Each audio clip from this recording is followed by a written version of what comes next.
Hello and welcome to the Physician Financial Success Podcast. My name is Josh Metal, and this is the podcast dedicated to advising physicians how to avoid financial landmines. Today, we'll be talking with Doug Nielsen, a clinical psychotherapist, leadership expert, and public speaker.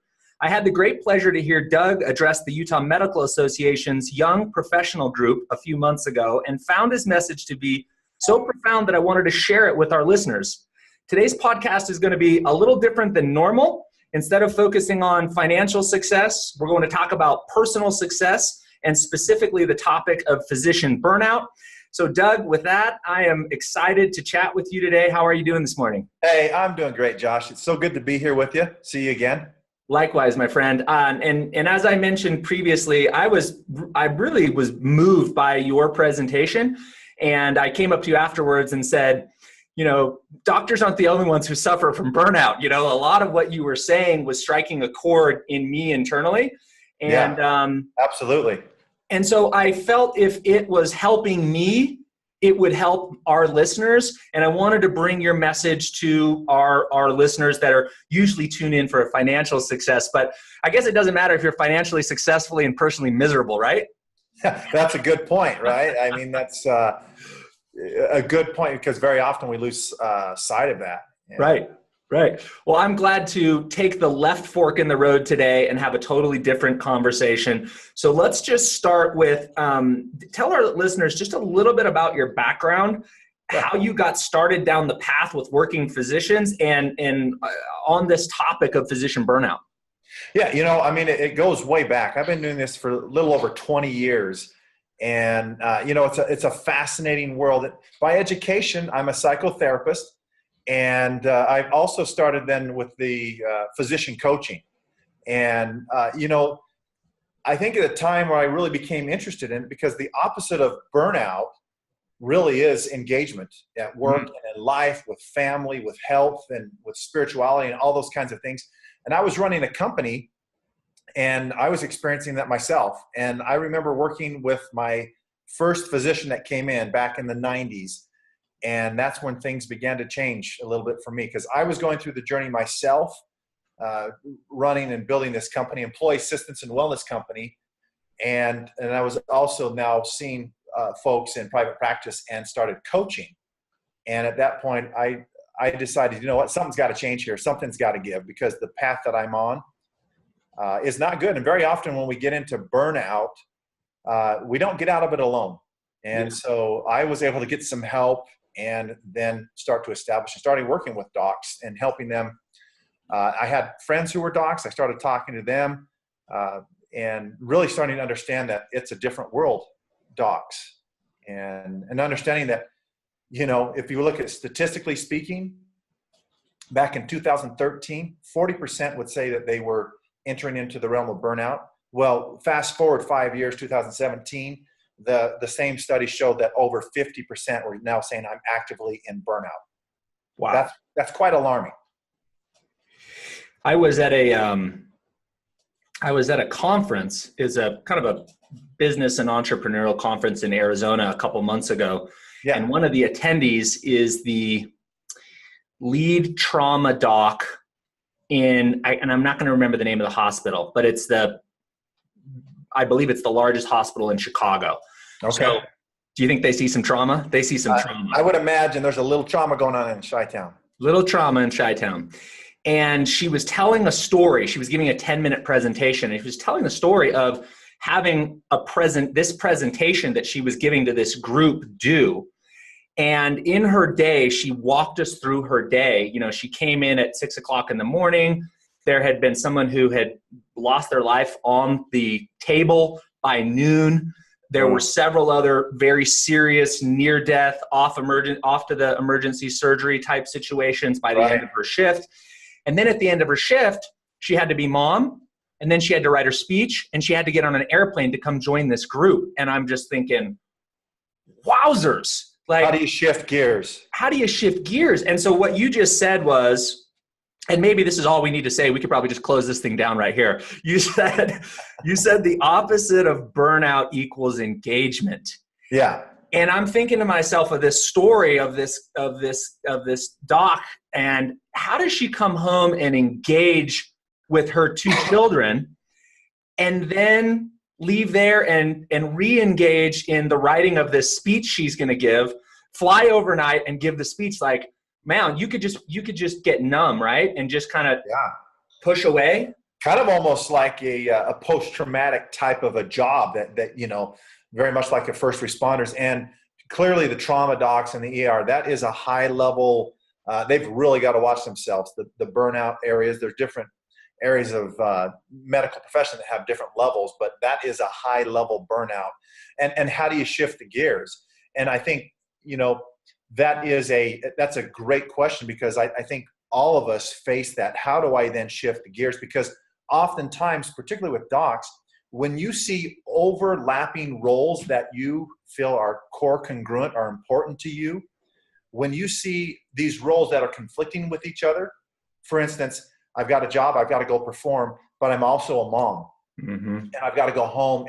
And then you see that the scarcity of resources and energy, that's when we start to head for burnout. And research will show us that with docs, usually we start to see that start to creep in, burnout, in about the second year of medical school. And there's a good 30% chance that my significant other or my spouse will also be affected by the burnout. So it's not just me as the doc, but also my family. It's gonna go downhill and hit them as well. But, you know, I think as we look at this, it's a constant navigation to check in with our heart. And this was a little while back. My dad passed away, and I was in my office. I was in a coaching session with the doc, and I just reached back to grab my pen, and I looked at my phone, and it said, "Call me 911." And I don't know if you've had one of those texts lately, but my heart just stopped. Yeah, man. And I excused myself from the coaching session, went out, and I called my sister back, and she said, "Dad's dead." And that was the first response she had. And again, just that shock went through my system, and I just froze there. And unfortunately, the first thing that rushed through my veins and through my thoughts were regret. Yeah, sure. And I thought, had I allowed my business, my busyness of life, to push aside the things that are most important? And that's unfortunate. That was the first thing that just slapped me upside the head.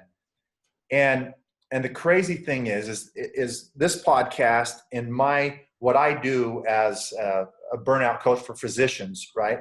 To help them thrive, move from surviving life to thriving in life, and have a thriving practice and culture. But my goal for every physician that can hear this podcast today is for them to get to the end of their day, look back over that day and say, "I'm glad that I lived the life I did today." And the scary thing is burnout will kill that. Burnout will take that and rob that from every single one of us if we're not aware of it. And I think so the starting point of where do we start, we've got to realize that we are slowly, like that proverbial frog, you know, that's put on the pot that slowly doesn't even realize. I mean, second year of medical school, and I'm starting, and I can't even see this. But I often ask folks, can you think of a friend who was in medical school with you that you knew them, and you knew them when they were most alive, and then you fast forward 3, 4, 5 years, 6 years, they're not even the same person. They're a hollow shell of what you once knew them to be. And it really sneaks up. So I think number one, we've got to really pause and have, if you will, a self-interview with ourselves fairly regularly, kind of a heart check, and looking at, you know, ultimately, am I happy? Am I thriving? Am I growing? Well, I love that. You said constant navigation to check in with your heart. And, you know, maybe we could get into some more tactical ways to remind ourselves to do that. I know personally, you know, when I start to feel overwhelmed and insufficient in different dynamics or areas of my life, I've got a 6-year-old girl, Aria, and an 8-year-old son, Xander. So I try to, you know, go home immediately and grab a ball and grab a kid, right? Or try to go home immediately and, you know, get on my knees, right? Where they're taller than me. And that kind of, connection is soothing and calming and kind of puts you back into a place where you can go back into your work day tomorrow, ready for the work day tomorrow, instead of never really leaving the work day yesterday. But hey, I was so moved by your presentation that you did with the Utah Medical Association that I want to just set this up for you to run however you want to run it. And we're going to do it a little differently than normal. I'm not just going to pester you with questions. Yeah. But, I also failed to mention, I mentioned you were an author, but your book is titled Take Life by the Helm. Yes. And so I would hope from here that you would just guide us through the highlights of that book and cover some of the key elements of the message that you gave to the Utah Medical Association. And what I'd love as an end result is for just how I left that presentation that you did at the Utah Medical Association with 3 or 4 things I could actively employ tomorrow. Got it. I'd love to share that message because I thought that was powerful, and I know that will help people this weekend. You got it. Absolutely. And, you mentioned that I didn't. It just so happens that here's what the book looks like. And it really is this idea that in our world today, and I think professionally with docs, personally with docs, is I have a sense that I am out of control of my life. And there is a study that shows that 82% in this particular survey of docs saying, yeah, with the bureaucracy, with regulations, with documentation, I feel really out of control of my life. And so really, as we look at what are some nuggets that I can take away, number one, I mentioned this awareness. And if I were to ask those listening to the podcast today, on a scale from 1 to 10, where would you rate your level of happiness? And that we can interpret as a sense of fulfillment, a sense of contribution, a sense of enthusiasm, a sense that I'm really connected. I'm not depersonalized. The opposite of that is the burnout. And so on a scale from 1 to 10, the average American would rate about a 7.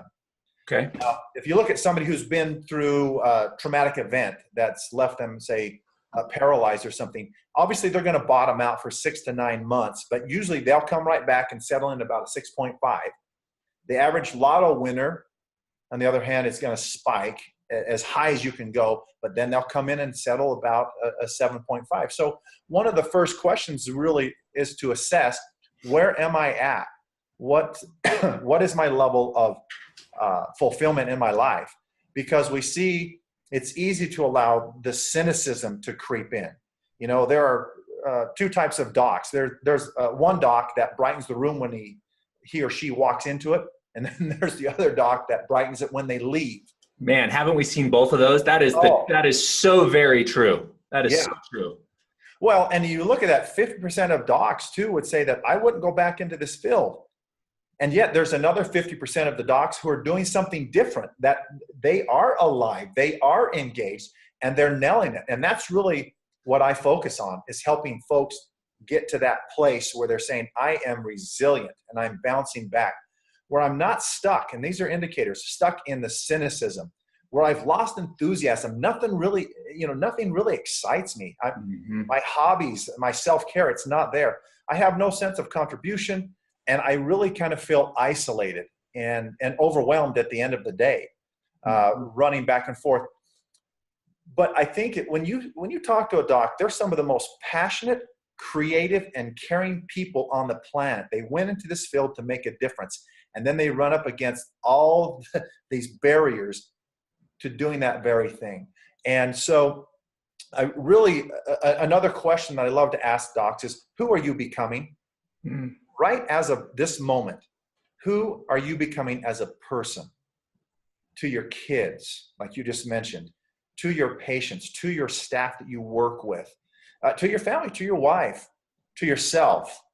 And I think that's an important thing to really take a peek at. And so very often they're saying, I don't really know. I've lost, if you will, my identity of what I went into this field to become. And the scary thing is, when you lose your identity, when you forget who you are, you become who you aren't. And when we're not reminding ourselves daily of the person that I would like to become, how I'd like to approach the day, then by default, we start to go into coast mode. And that coast mode is going to head us right for burnout. And so really, when I start to work with burnout, I really focus in on two key relationships. And that first relationship is the relationship that you have with yourself.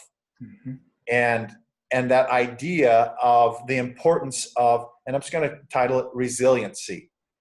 And the importance, psychologically speaking, if you will, a burned out physician is going to have a 1-to-1 ratio. They will have one positive heartfelt event for every one negative heartfelt event. And that's going to lead me into depression or burnout, so to speak. An average performing doc will have a 2-to-1 ratio. 2 positive heartfelt events for 1 negative heartfelt event. Now, when we start to move into the realm of thriving, we see a 3-to-1, and ultimately we love to see a 5-to-1 ratio, where I'm going to have more uplifts in my day, the resiliency to bounce back quickly, than I will be to the downdrafts. Meaning, one of the questions you look at as a doc is, what's my ratio right now? If on my scale of 1 to 10, if I'm down at a 4 or 5, I need to really pay key attention to my uplifts in life, my bounce back, my resiliency, in order to thrive, not just to survive. So what does that look like? Excuse me.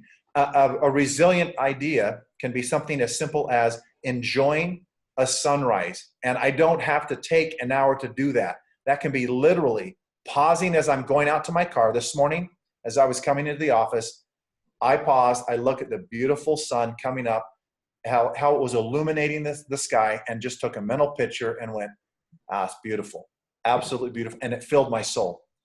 It might be listening to a piece of music. It might be reaching out to a friend. You have that intuitive nudge that says, hey, reach out and say hi to Sherry today. Last time we talked with her, she was struggling with this. It might be praying. It might be reading some poetry. It doesn't really matter what it is. It might just be a walk in nature and take some slow, deep breaths, or doing some yoga.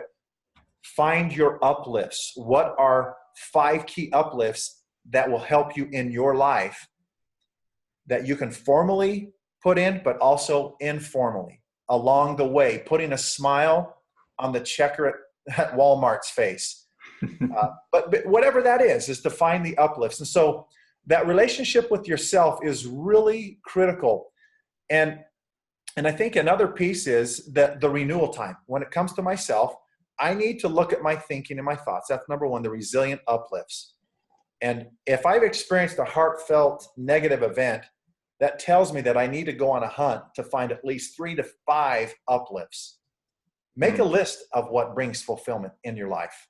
Make a list of what stirs your soul. And on that same idea then, schedule renewal time. What are you doing to allow yourself just to be with yourself? Because constantly doctors are giving.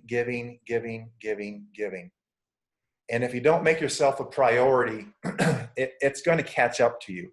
And burnout, as we know, it's really important. Again, usually get some help, get a friend, a fellow doc, do something, get a coach to help pull you out of this, because it can have impact on your heart, your disease, anxiety, depression. We have suicide rates of docs is relatively high. More than 1 a day are taking their lives, and it's tragic. And it doesn't have to be this way. Self-care is critical.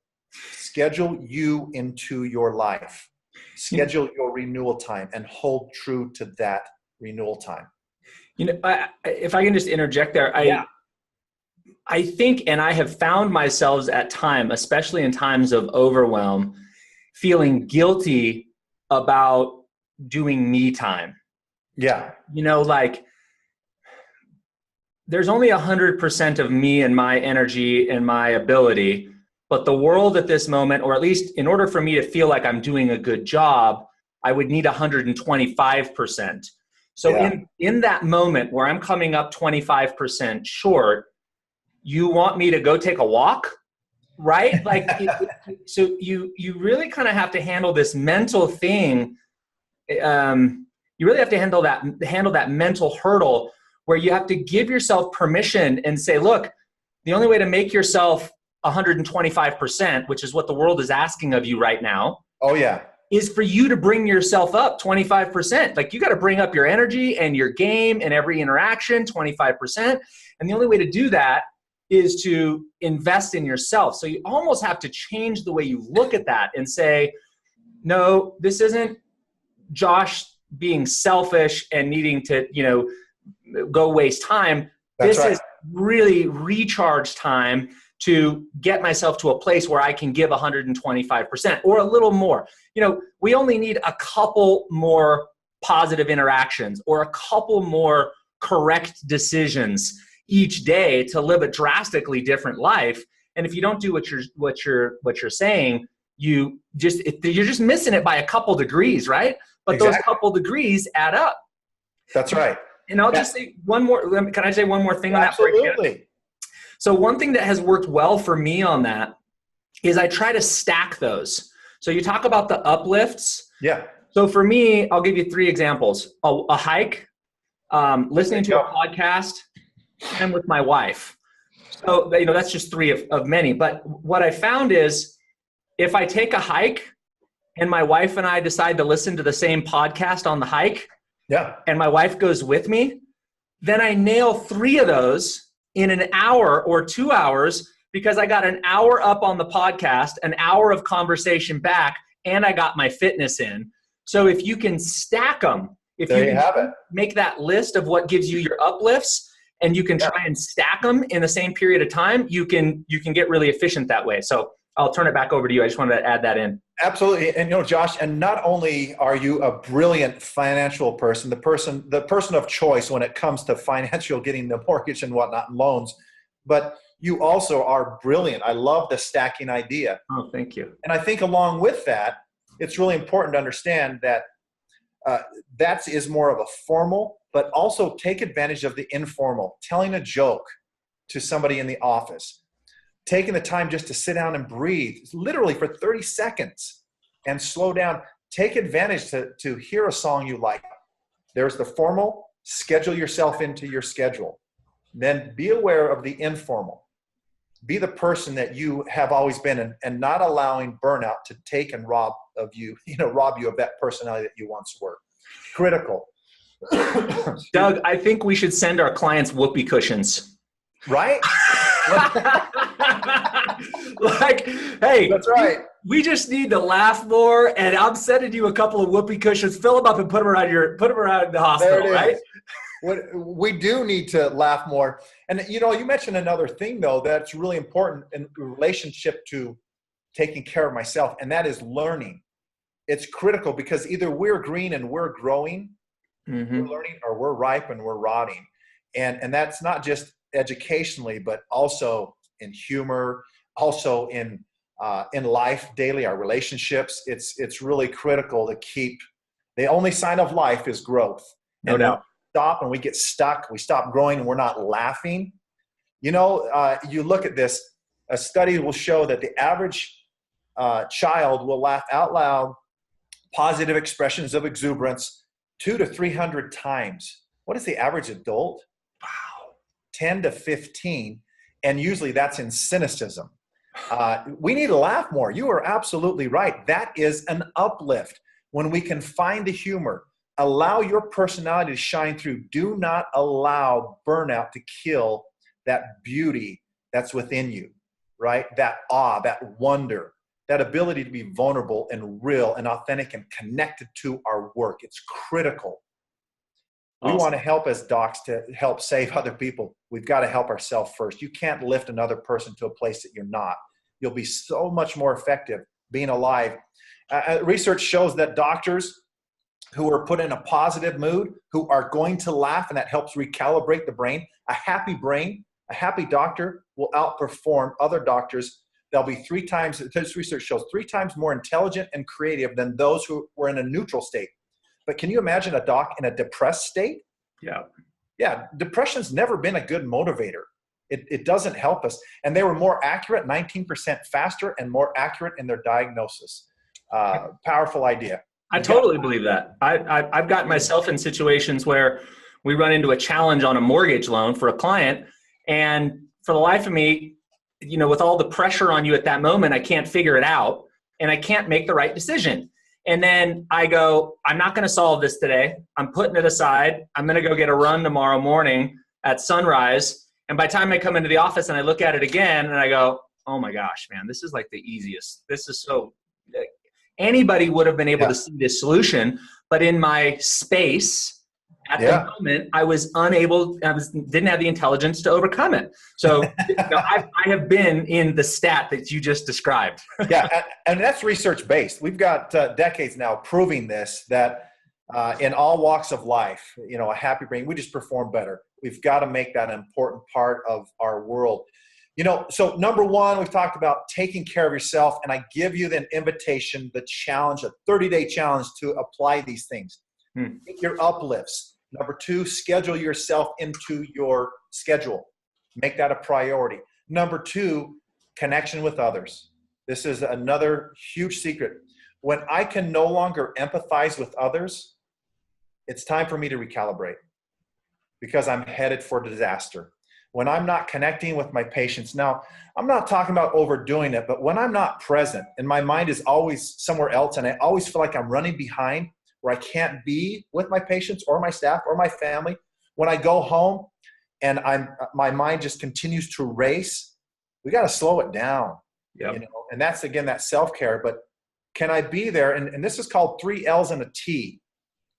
With key relationships or even with patients, it stands for look, laugh, listen, and touch.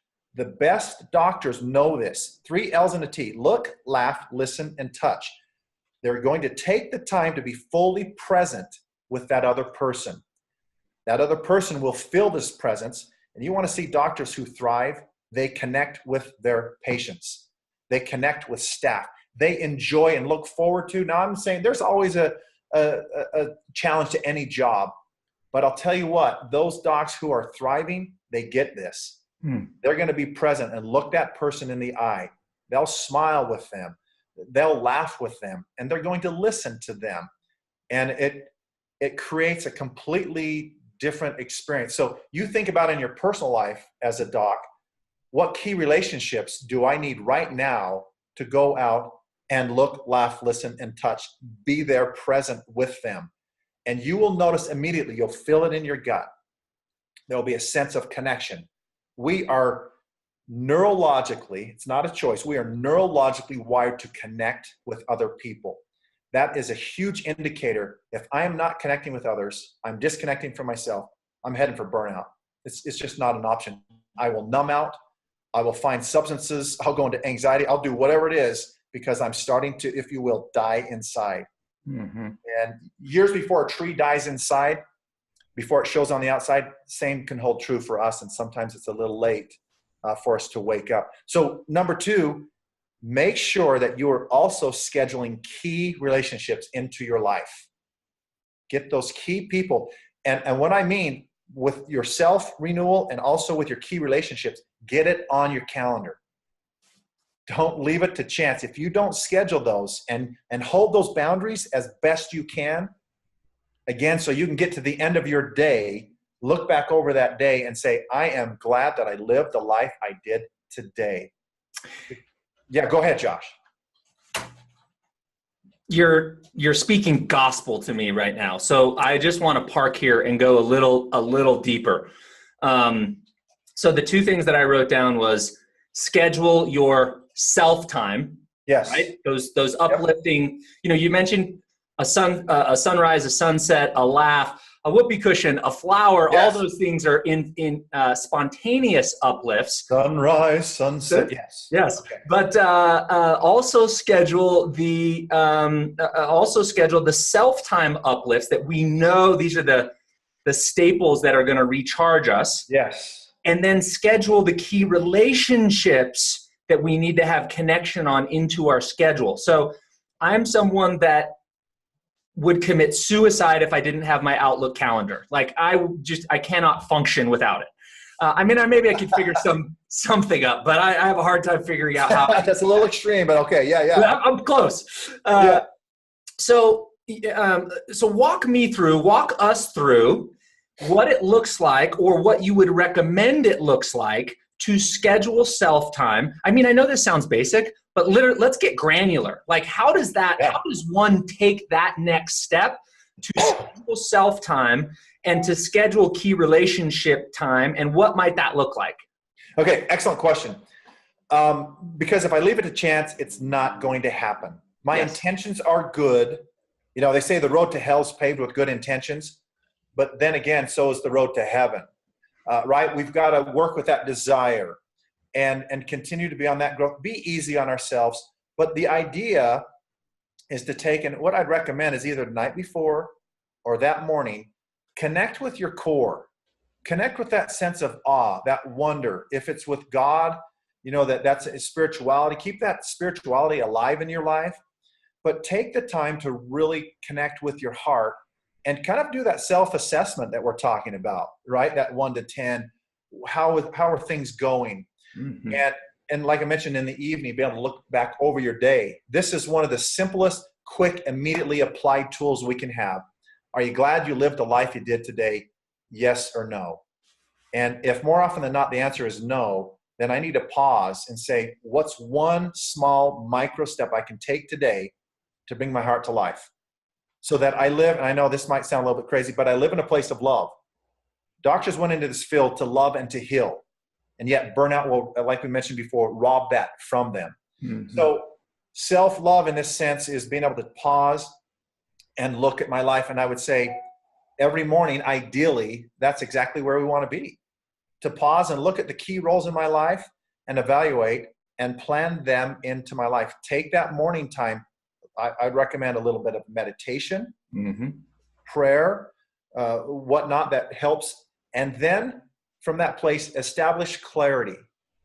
Because we'll find in a world of distraction, you take some time to plan your priorities in your life, and that would include work, and don't overdo it. You know, you take your to-do list, right? And every day, most people, we say, hey, cut that in half, then cut that in half again. Only identify 2, 3, 4 major things. Otherwise, you're going to set yourself up for failure. So bottom line, what I'm trying to say is take the time to check in with your heart, then take the time to schedule in the morning what's most important for that day. Yeah. So for me, and I could not agree with you more. You know, you've almost described The Miracle Morning by Hal Elrod. If anybody hasn't read that, that's a great one. Another one about morning routines is The Compound Effect by Darren Hardy. That's another great book. You can get those on audio and listen to them while you're out hiking with your spouse. But wait, that's not all. If you order right now. Yeah, right. We should have a link down below with some sort of a override. Yeah. 2 great books that helped me a lot and speak to what you just said. The thing that really also helped me was to get those things literally in my Outlook calendar and the power of a reoccurring appointment. So, for example, with my wife, we do 3 date nights a month that it's us. And then we do 1 date night with the kids, and we swap kids. So I get Aria 1 month, she gets Xander the next month. And that is a reoccurring appointment that always goes off.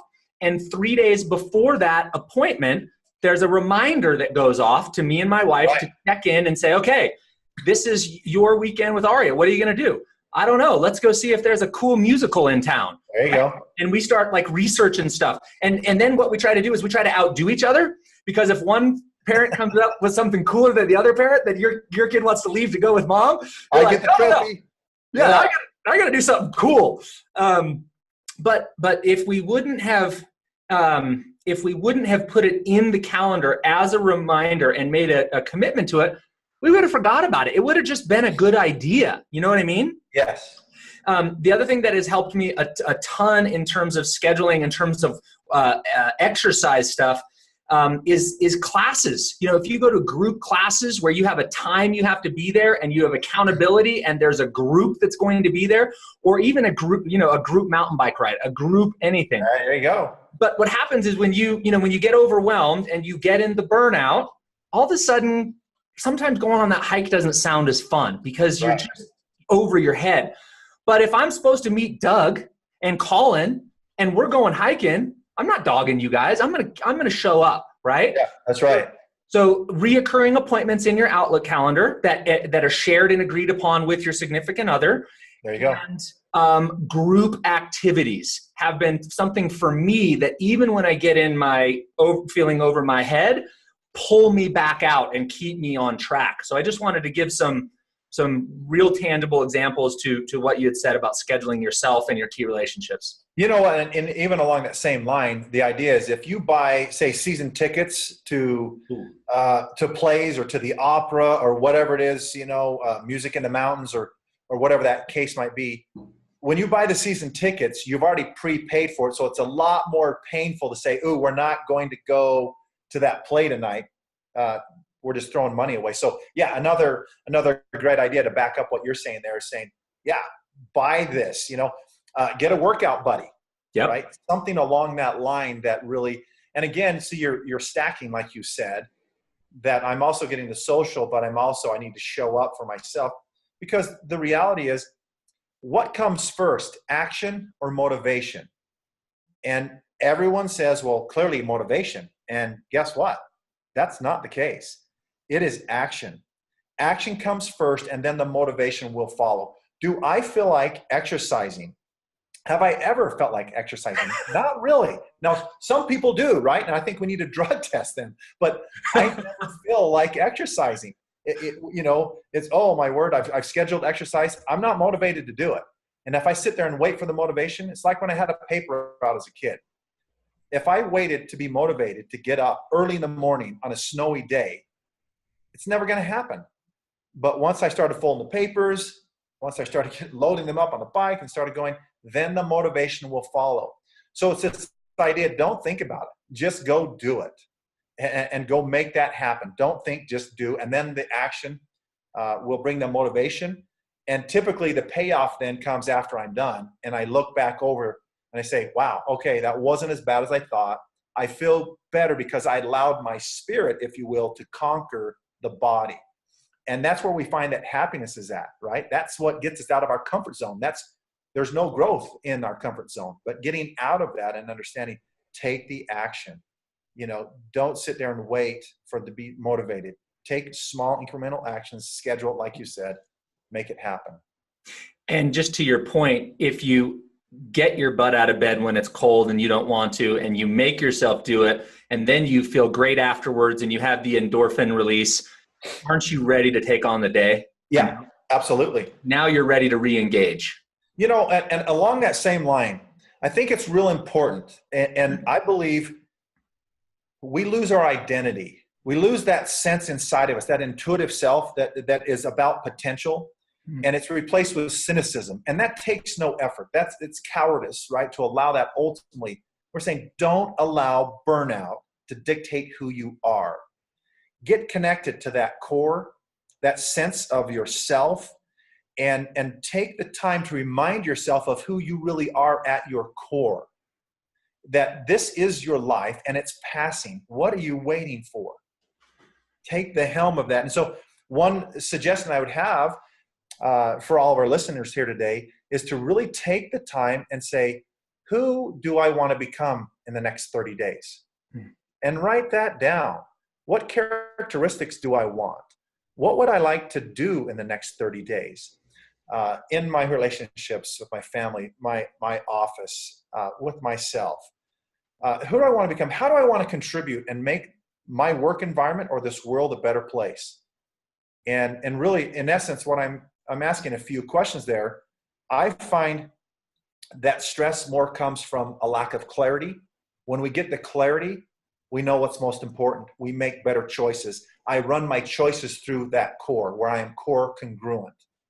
And I'll tell you what, that's one of the biggest ways we can reduce stress in our lives, is identifying what's most important. And sometimes it's hard when we have conflicting roles, but understanding our core sure helps us make better choices down the road that we don't look back with regret. Again, regret is one of the most difficult things that we will live with as humans. So we want to reduce regret as best we can. You said something that reminded me of a quote by Jim Carrey, the actor and comedian of all people. Love it. He's actually a brilliant dude. He is. And, he was giving a speech. I believe it was a a college graduation speech. Yes. It went something along the lines of, so many of us live our lives in fear, but we call it practicality. And I butchered that quote. He said it much better than I. But it speaks to what you just said, that, that's not practical. That's not realistic. That's not going to happen. There's no way I could fit in yoga 3 times a week with my buddies. There's no way I could fit in a date with my kids every other weekend. It's not realistic. How much of that is a fear that you just need to get clarity on what's important to you, start making adjustments. Maybe you need to hire somebody to do a few things and take it off your list so you create a little more space in your life. Absolutely. And then see where life expands from there. But anyway, I thought that was a great point you made. I didn't want to skip over it. Well, and I think, we talked about some tactical things that people can do immediately to help them gain control, to get back at the helm of their life, right? To gain a sense of control.